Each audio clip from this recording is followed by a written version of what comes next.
I'm about to start year number 4 of living on the road with my pal Scooter. It's November 10th. It will be my 4-year launch. I'll be starting my 4th year, and it just involves a wide array of things. My journey from starting to today has been quite the adventure and process. Today I am taking a plane flight, something I haven't done very much of in the last 3 years. My routines are pretty, well, routine. Much of my life is spontaneous. Adventures, new cities, new towns, new people, but much of it is very, very routine. Every morning I wake up, I pack, and I move. Usually that packing means packing up inside my hotel room or my campsite, then packing up my motorcycle. Today will be a little bit different. We'll be on an airplane, and then riding for the day, unpacking everything off the bike, unpacking it in the hotel room, going to work on editing footage and stuff like I'm doing right here today, and then right back to the same routine the next morning. Get in, buddy. Every morning, Scooter gets fed, and every evening, Scooter gets fed. He eats twice a day. That's another piece of my routine. Today, I'm gonna take you along. I'm gonna tell you exactly how I've gotten to where I am today. It's a question a lot of you ask me all the time.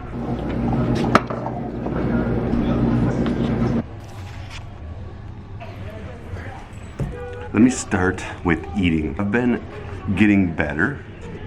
Hot breakfast food from a hotel wasn't always that way. Another thing to think about is eating healthy. It's hard, very, very, very hard to eat healthy when you're on the road every day of the year for 3 years straight. So when it came to food, the beginning was much different than today. Today I can eat, I'm comfortable, I have enough sponsorships. But how did I get to that point? And what was it like for me in the beginning? See, in the beginning, there were no hotels like this one you see right behind me. There were no free breakfasts like the one I just ate. It was rough. I left on this trip with one sponsor. Scott Fisher from Six Ben's Harley-Davidson sponsored me $500 a month. And that was the only income I had. Keep in mind, my fuel bill every month was about $750. So that leaves you to ask yourself, how did I do? Well, I sold almost everything I own. Vehicles, my house, my furniture, my dishes, my TVs, everything I owned with the exception of a few sentimental pieces. That money went into a bank account, and that is what I used to fund the campaign. Now, I was going on the road on this grand adventure that I had never done before. Prior to this trip, I think my biggest road trip was about 800 miles. I just knew I always had the dream of experiencing that open road, and I had a passion for wanting to give back to my military. You can't eat that. Come here. Knucklehead.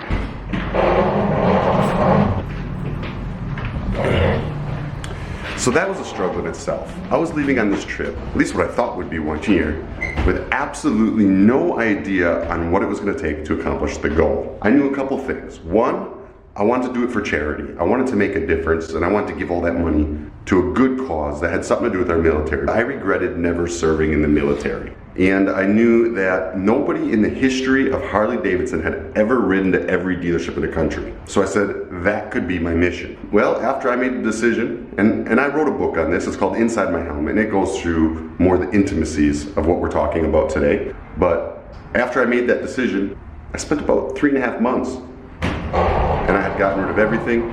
I was loaded up, and I had started the journey that I'm still living today. How's it going today, man? So times were tough. We were sleeping outside, camping next to the motorcycle. We were traveling, and we were living very humbly. I mean, I was for months eating sardines, literally. We had no following, we had no real support system. Social media numbers were non-existent. I was showing up at dealerships. Nobody knew what I was doing or what I was about, but I was still determined to make the difference. Much of our survival really just depended on the kindness of strangers. This is a great place to talk about a gentleman who called me out on YouTube about why he never sees me ride with Hondas, or if I don't like Hondas or other brands, or if I only like Harley-Davidson. I have to tell you, There are a lot of beautiful motorcycles out there, and I love all motorcycles. There are fast motorcycles, there are comfortable motorcycles, there are sporty motorcycles, there's beautiful motorcycles. They all have different characteristics. I really have an appreciation, a strong appreciation for a lot of them. But the one thing that Harley-Davidson has that many, if not all of the other brands do not have, at least not in a comparable fashion, is the culture, the community. And this really played a part in this aspect of my life. No matter where I went, I was able to run in to other Harley-Davidson people, and they would take me in with open arms, not even knowing me, just hearing my story that night. So to answer your question, yes, about 30% of the bikes that share the road with me every day are non-Harley-Davidson brand. But we're all living within the Harley-Davidson culture. There used to be a time where Harley guys looked down on other brands. I think people are hanging on to that from the past. I don't see much of that this day and age out on the road. Now, as I share this story with you today, I am in an Uber, headed to the airport, back to North Carolina, pick up my bike where it's been serviced. Had a few events booked back to back that just weren't humanly possible to make it to on my bike. So I figured a good time to get my bike serviced and a rare chance to take some flights. So that was interesting. A little news flash for y'all. TSA is going to be implementing some new regulations, and I just got the pre-screening for them, but expect longer lines. So back to the story. I'm on the road, nobody's really following me, and I'm really relying on the kindness of strangers to get me through from stop to stop. It was grueling, it was difficult. You know, the hardest part about the trip, I think, was the fact that I had to ride every single day. For exceptions, of course. For the most part, no matter what the weather did, the next day I had to get up early in the morning, get on that bike, because I had a very strict schedule. The only way I was going to make the difference in the charity I wanted was to allow people to know when I was going to be at the dealerships. It's more of a schedule than any job I've ever had in my life. And I've had a few corporate jobs, you know, if you read my book. So that went on for almost, 8 months, riding every day, different cities, different towns, different people, wanting to experience the local flavor, but had to keep moving to keep that schedule. But as I moved and as I kept that schedule and as I promoted and as I met people and told my story, more and more people started following me online. I realized very quickly that if I was going to raise the most money, I needed to slow it down. I needed to spend more time at these dealerships, more time with the people, talking about the beauty of touring the country on the open road and talking about the important need for our country. So when I did that, it kind of turned my whole plan upside down. See, I left Fort Myers, Florida, November 10th, 2014. And my plan was leave in the winter, do those southern states first during the winter while I'm fresh, I'm hungry, I'm energetic. So that way at the end of the year, when I'm tired and wore out from being a year on the road, I'd be in the summer states up north. Yeah. Staying at those dealerships longer meant another year on the road. And at this point, I had already done all the southern states and I had another winter to hit. This meant riding in the snow, riding horrible conditions and everything else. I went back to an event at Scott Fisher's and he said, hey, what can I do to help you more? I said, listen, man, I'm headed into Chicago in February and little Scooter here, he can't ride in that cold like that. I can deal with it, I can take it, but he can't. So Scott gave me Igor. He sponsored me Igor and someone to drive Igor, which would be my chase vehicle, where Scooter could stay in the cold while I was riding those hellacious winters. It was ridiculous. So along with the driver and the bus came an extra person, an extra pair of hands, which meant I could do more marketing. I was able to reach more sponsors. Kuryakyn came aboard. Law Tigers ended up helping me out. I had Cliff Bar as a sponsor for a little bit. And these sponsors started coming on, really getting behind my mission and my messaging and said, you know what, this is something we'd like to be aligned with. That money I rolled directly back in to trying to raise more money. There's one thing I learned about charity really quick, is it takes money to raise money. So if you want to make a difference, you have to be willing to invest back into making more difference. And so that's what we did. I took my sponsorship money, and instead of living lavishly or buying clothes or anything of the sort, I used it all to try to spread the message that, listen, all of us can use our passion to make a difference. Here's how I'm doing it. If you want to help me make a difference here, wonderful. If I reach you with my message and you want to do something on your own to make a difference, even more better. I think the money that I raise and donate to charity, which is more than any single person on a motorcycle in the history of the world, is a drop in the bucket compared to what I will probably never know happened for charity because people saw my mission and what I'm doing. And that's where the real power of social media, marketing, and what I did comes together. Along with all the growth came more support. More support meaning I also had more people offering me places to stay. I had dealerships willing to put me up in their room when I came to their town, and it made it a little bit easier for me. I was also having a problem funding Scooter's chase vehicle. Although I got the bus and I got a person, the bus was very expensive for fuel. And I reached out to my friends and I said, hey listen, will y'all help me fuel this thing so I can keep moving and keep making a difference? We called it a Scooter sponsor, and people came out of the woodwork to help Scooter and I continue on this journey. It was like a $20 a month sponsorship, but it really made the difference. It allowed us to put fuel in that bus. It allowed us to live just a little bit healthier.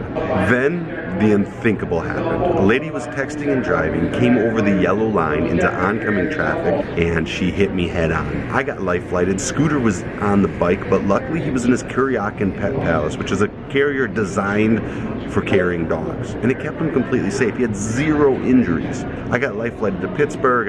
My leg was a mess.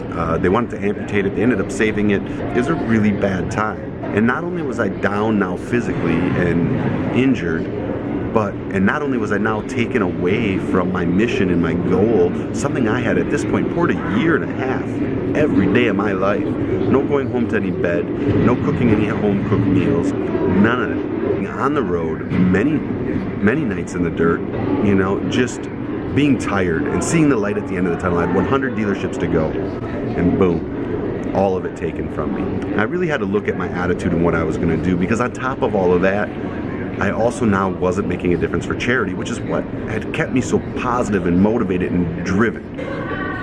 People started doing GoFundMe pages. I didn't want it. I didn't want that type of help. I didn't want handouts. I put myself in that position. See, I had run so low on cash that just 8 months prior to that, I had canceled my health insurance. I just couldn't afford to pay it. And my premiums had gone up with the new healthcare programs that just came into place, and I couldn't swing it. And it was either stop or it was keep riding and keep donating to a charity and to a cause that I truly believed was my life mission. So I put a thing out and said, listen, I'm not supporting and I won't take any money from any of these GoFundMes. If you see them out there, please, you know, contact the people, let them know I appreciate all of their help and their consideration, but I myself am not interested in taking those handouts. I will figure this out on my own. Luckily, Law Tigers had my back, and they went through and they got it down to where I didn't owe $200 and some thousand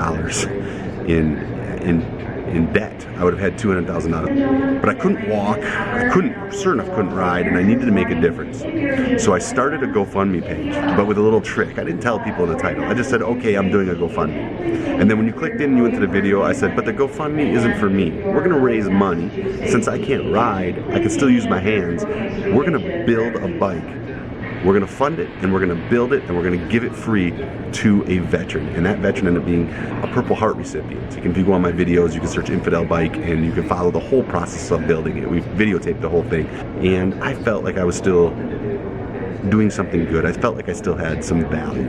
Well, the bike got built, and I was anxious to get back on the road. So before I could even walk, boom, back to the bike, and I'm riding. Now, the bike was totaled by the insurance company's terms, but Scott Fisher said, again, stepped up to the plate. I owe this man a ton, which is why if you go to his dealership, you will find my bike in his lobby. He said, I'm gonna fix the bike. We're not letting him total it. You're finishing it on your bike, the Warhorse, right? So he did, man. He fixed it, and he got it back up to me, and before I could even walk, I was back on my bike and riding to my final 100 dealerships. I had friends helping carry me in and out of the dealerships and put me back on my bike. My friends like John of Indiana and Blaster and Tudor, these are all people who stood behind me and helped me complete this goal that I had poured years of my life into. Fast forward, I finished the campaign. We have a huge turnout. Everything's wonderful. And Harley-Davidson says to me, listen, would you like to stay on the road and continue making a difference? My answer is yes. It's a hard place to live. I'm tired. I'm wore out. The miles are long. Don't get me wrong. I am not saying this is easy. I can tell you I've had a lot of people come on the road with me expecting to come for weeks and weeks and leave after one because it's just not an easy place to live. Wonderful hobby, but when you have to do it in the extremes that I do, it becomes difficult. Nonetheless, it has become part of my life. We came up with a program called Mission Thank You, where I rode around the country and gave away brand new 2017 and 18 Harley-Davidsons powered by the Milwaukee 8 to military veterans and active duty military around the country. One about every 3 weeks is really how it worked out for the timeline of the campaign. Pretty exciting stuff. Along with that has come some other sponsors. I've come up with my own signature eyewear glasses with a patent, and inside Leak, I'm working with the major seat company to produce a touring seat specifically designed for those people who like to ride a lot. And by a lot, I mean a real lot. We're hoping this seat to be completely revolutionary. And I've been able to get involved in some different things, and I've been able to, you know, make a survival. I am able to survive, and I am able to live more comfortably. I'm living, doing what I dream and what I love to do. Am I getting rich? No. Am I making a difference? I think so. And am I loving my life and my mission, and do I feel accomplished? 100%. That's really what my process was across the country on this thing. So people come to me and they say, how do I get a gig like you've got? And the answer is really, you put in the time, man. You put in the work. I have been living off the back of a motorcycle. Think about that. Living off the back of a motorcycle with a dog for what is going to be in 2 weeks, the beginning of my 4th year. Not just living and surviving, not just floating from town to town, a week here, a week there. Moving, literally every day, every other day. Constantly on the move. I've been coast to coast 11 times, pretty much every national park in the country. I've been all kinds of beautiful places, and I love it. I absolutely love it, and so does Scooter, man. You can see some of those videos where he's back there looking off in the sunset, and it's amazing. That, my friends, is how you become, I guess, a professional motorcyclist. People ask me what I do. It's hard to say. I'm a philanthropist. I raise money for charity. I help people. But I'm also riding a motorcycle for survival. Again, I'll say for survival. So that's my story. That's how it happened. Now there's a million little stories that are so touching that, again, back are in my book. If you want to know the meat and the potatoes, and you want the intimacies of the trip, that book documents what led up to me leaving on the trip, all my emotions, and my first year, along with a lot of the important people I've met and the milestones I made. If you did read my book, leave a comment down in the comments right now. Let everybody know what you think of it, and tell them, you know, whether or not you recommend it. Give me a 1 to 5 star rating right now down in the comments. I would really appreciate that. We shared a lot of things in there that were very personal. But like I said in the beginning of this video, the only reason I was able to achieve this goal and do what I do is because of all of you.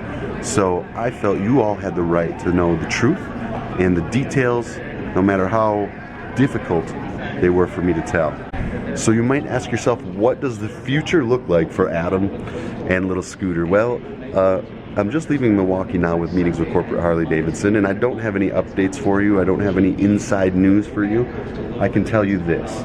I have a strong passion for motorcycles. I have a strong passion for getting people on motorcycles, because I think it not only changes their lives, but encourages them to be active members of the community, which in turn helps our entire community. So I will always, for the rest of my life, put my energies towards growing the sport of motorcycling. I also can tell you that I am indeed now in script process on a movie about my life. Have aspirations of retiring on a campground where I can share all my stories and people can come that are traveling. I've visited so many cool motorcycle resorts around the country, and I've got so many great ideas up here, and I'd love to implement them and put them into a hub where people could come together. That's my dream. Product and development, I think there's a lot of ways to improve the motorcycle world. I think there's a lot of ways to improve the motorcycle experience. I will always try to be innovative and try to help brands come up with new creative ways to help all of us enjoy that open road a little bit more. My sunglasses that are coming out, I put magnets in both the arms, so when you close them like this, they actually stay closed, and then you can stick them to your gas tank, swap out your clears and your darks. It's going to change the game. I hate hunting for places to put my glasses. I hate even more when I pull them out, and as you can see here, scratches. Enjoy that open road, those of you that ride. Those of you who don't ride, jump. Take the jump. Get out there. Enjoy the open road. You will meet more amazing people, and you'll have more stories to tell, just like the one I just shared with you today. My stories, my adventure, my experience outweighs the next guy's fancy car 10 out of 10 times. My humble opinion. Till the next vlog. y'all dream until your dreams come true.